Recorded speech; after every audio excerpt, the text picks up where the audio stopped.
चलो let us start with exercise 13.5 का question number 5. The capacity of cuboidal tank is 50,000 liter of water. Find the breadth of the tank if its length and depth are 2.5 and 10 meter. Capacity दे रखी है, मतलब volume हमें दे रखी है. तो volume of cuboid is equal to L into P into H. Volume हमें दिया है 50,000. यूनिट क्या है? लीटर.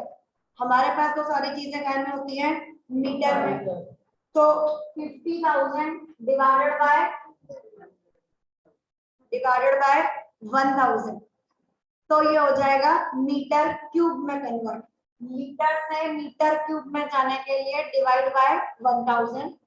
अब लेंथ हमें दे रखी है 2.5, ब्रेड्थ हमें ढूंढनी है और हाइट हमें दे रखी है 10.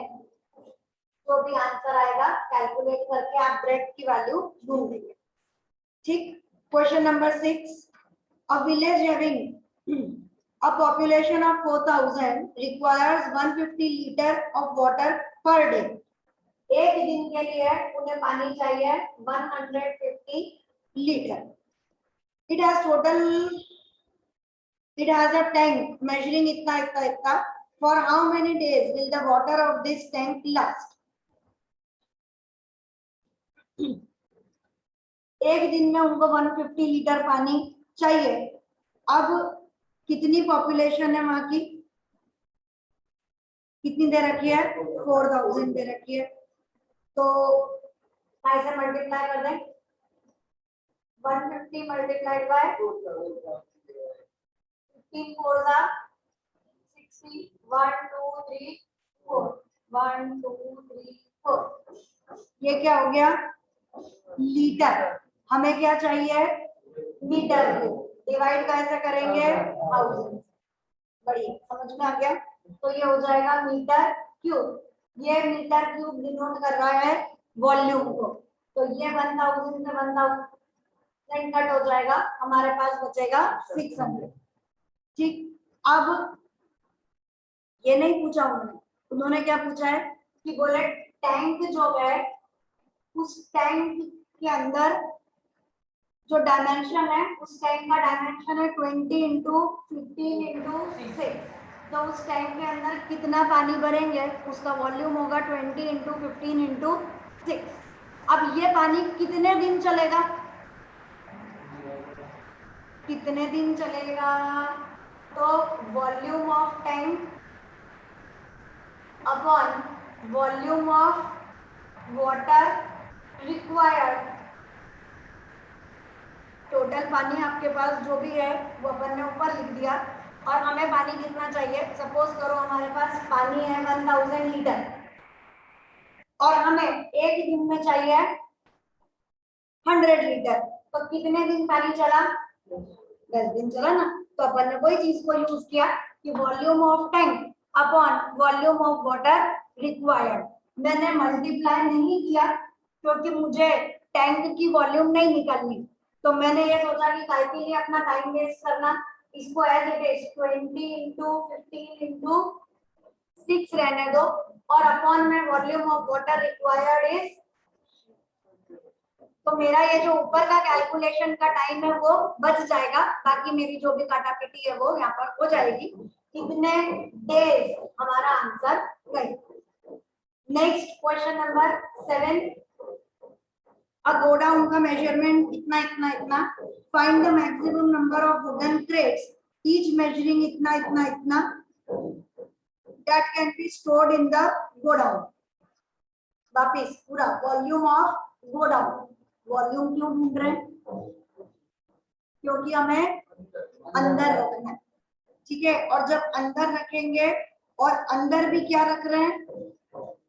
डब्बे, पूरे बॉक्सेस रख रहे हैं. तो उनको पूरे बॉक्सेस को जब हम रखेंगे तो दोनों की वॉल्यूम से ही वॉल्यूम का कंपैरिजन होगा. ऐसा नहीं कि एक की वॉल्यूम ले ली और एक का सरफेस एरिया ले लिया. तो क्या ढूंढेंगे? पहले volume of godown which is equal to length into breadth into height. इस जगह खाली ध्यान ये देना कि सबकी यूनिट एक जैसी है या नहीं है तो वेरी गुड, नहीं है तो उसे कन्वर्ट करने का काम आपका रहेगा। अभी हमें दे रखा है 40 इंटू 25 इंटू 15 है 10 है, ये हो जाएगा मीटर क्यूब। इसको मैं कैलकुलेट नहीं कर रही क्योंकि मुझे गोडाउन की वॉल्यूम नहीं निकालनी है। अब वॉल्यूम ऑफ वन बॉक्स बोलो 1.5 1 हाँ मल्टीप्लाइड बाय 1.25 होता है। डेसिमल के बाद 25 नहीं बोलते बेटा, है ना, क्योंकि 20 कब होगा जब नंबर आगे है, जब डेसिमल में है तो it is not 25 it is 25। तो 1.25 मल्टीप्लाइड बाय, ठीक। अब कितने डब्बे आ जाएंगे, तो number of boxes that can be stored, language आपको पूरी लिखनी है, number of boxes that can be stored is equal to volume of godown upon volume of box. Statement आप लिखेंगे volume of godown upon volume of box. Godown की volume 25 into upon 1.5 into 0.5। खाली calculation का time अपना बच गया, अपन इससे काटापीटी करके अपना आंसर निकाल देंगे। अब क्वेश्चन नंबर 8 और 9 जगह नहीं बची, इतना कर लो फिर चालू करते हैं। चलिए क्वेश्चन नंबर 5, इसका आंसर हमारे पास आया b इज इक्वल टू, बोलो भाई 2 मीटर। उसके बाद ये वाला जो डेज वाला है इसका आंसर आया 3 डेज। लास्ट वाले में कुछ इशू हो रहा है कैलकुलेशन में, लेट अस चेक इट। सबके अलग अलग आंसर्स आ रहे हैं मेरे पास में, देख लेते हैं अपन इनको। 40 इंटू 25 इंटू 15 अपॉन 1.5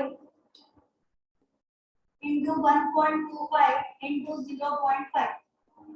बढ़िया तरीका है कि हम यहाँ से हटाएं, एक जीरो लगा दें तो 10 हो जाएगा, ये हटाएं एक जीरो लगा दें और ये हटाएं और ऊपर 2 जीरोस लगा दें, सारे जीरोस लगा दिए। अब नीचे ये 15 बचा, ऊपर भी 15 बचा, एज इट इज हमने कट कर दिया।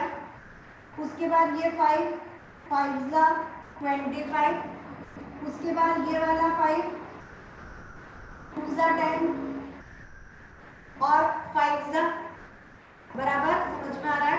उसके बाद में वापस 5 का टेबल बोला, 5 5 जा 25, 5 8 जा 40 और उसके बाद 5 2 जा 10, नीचे के सारे कट गए। अब बचा हमारे पास 8 2 जा 16, 1 2 और 3 zeros, answer is 16,000। Answers very कर रहे हैं इसलिए अपन ने सॉल्व करके देख लिया, जिसकी जो भी मिस्टेक हो करेक्शन करिए। Answer is 16,000। नेक्स्ट अब हम क्वेश्चन नंबर 8 ले रहे हैं। क्वेश्चन नंबर 8 आपके कुछ कॉन्सेप्ट्स भी क्लियर करेगा। जैसे पहला पार्ट हमें दिया है, a solid cube of side 12 centimetre is cut into 8 cubes of equal volume। क्या करा, हमारे पास एक बड़ा सा बॉक्स है, उसकी साइड, एक साइड हमें दे रखी है 12 सेंटीमीटर, वर्ड क्यूब दे रखा है, मतलब ऑल साइड्स आर इक्वल, और उसको अब हमने 8 क्यूब्स के अंदर ब्रेक डाउन कर दिया, छोटे छोटे उसके पीसेस कर दिए और उन सब की वॉल्यूम एक जैसी है। यहाँ पर जो आपको समझना है वो भले क्यूब हो, क्यूबॉइड हो, सिलेंडर हो, स्फीयर हो, कोई भी वर्ड दिया हो, अगर कोई चीजों का शेप चेंज होता है then their volume remains same. क्या सेम होगा, वॉल्यूम। जैसे सपोज करो कि मैंने बोल दिया कि हमारे पास एक बॉल है स्फीयर है, अभी आपने स्फीयर नहीं पढ़ा, समझा रही हूँ खाली। तो स्फीयर है, फिर उसको हमने थोड़ा गर्म करा, हीट करा, and then it is converted into a wire. तो जो स्फीयर है, वो बॉल जो है उसका शेप हो गया स्फीयर, और जो वायर है उसका शेप हो गया सिलेंडर। तो volume of sphere is equal to volume of cylinder. जब भी दो शेप चेंज होंगे, आंसर आएगा देयर वॉल्यूम रिमेन्स सेम। ये आपको बाय डिफॉल्ट याद कर लेना है, समझ लेना है। याद क्या करना, वॉल्यूम रिमेन्स सेम। अब हमें बोला है कि एक बड़ा बॉक्स है, उसके हमने 8 छोटे छोटे बॉक्स कर दिए। मैं डायरेक्ट कर रही हूँ, volume of bigger box is equal to volume of small, कितने बॉक्सेस, 8 बॉक्सेस। तो volume of bigger is equal to 8 volume of smaller. आपको अलग अलग करना है तो पहले बड़े वाले का ढूंढ लो, फिर उसको 8 के इक्वल कर दो। मैंने यहाँ डायरेक्ट कर दिया, ठीक। अब वॉल्यूम का फॉर्मूला कितना होता है, बोलो भाई, ए क्यूब। तो बड़ा वाला बॉक्स है तो बड़ा वाला ए ले लेते हैं, छोटे वाला बॉक्स है कैसा ले लेते हैं, छोटे वाला ए ले लेते हैं। अब यहाँ पर हो गया ए क्यूब, ए कितना है 12 इंटू 12 इंटू 12 अपॉन में आ गया, ये वाला 8 नीचे आ गया, यहाँ पर हमें मिला ए क्यूब। इजी गोइंग, समझ में आ रहा है, कोई परेशानी नहीं है। अब दिमाग कम लगाना है या दिमाग ज्यादा लगाना है, ये आपकी मर्जी है। एक तरीका तो ये बोलता है कि हम 2 4 8, 2 6 12, 2 2 4, 2 3 6, 2 6 12 ऐसा करें। और दूसरा तरीका बोलता है हमें तो ये नहीं करना, मुझे मालूम है कि ये ए क्यूब है, यहाँ पे 12 इंटू 12 इंटू 12 है, नीचे क्या है 8, 8 मतलब 2 इंटू, जब ये क्यूब है इसका यहाँ पे क्या करेंगे क्यूब रूट, जैसे स्क्वायर रूट होता है ऐसे क्या कहलाता है क्यूब रूट, है ना। तो 12 12 12 कितनी बार आ रहा है 3 बार, एक बार बाहर निकाल दो। 2 2 2 कितनी बार आ रहा है 3 बार, एक बार का बाहर निकाल दो। काटा पीटी करके आंसर कितना बचा, a इज इक्वल टू 6। ये अपना आंसर आ गया। आप यहाँ पर होते तो क्या करते, फिर 12 के फैक्टर्स निकालेंगे, 6 के फैक्टर्स निकालेंगे, 3 लिखेंगे और फिर उसका क्यूब रूट निकालेंगे। तो दोनों ऑप्शन आपके पास है, या तो डिवाइड करके फैक्टर निकाल के आंसर निकालो, और या फिर डायरेक्ट इसको आप क्यूब रूट निकाल के आंसर दे दो। तो आपके पास आंसर आ गया a इज इक्वल टू 6, कितना मीटर की सेंटीमीटर, सेंटीमीटर। फाइंड क्या करना है हमें, what will be the side of the new cube.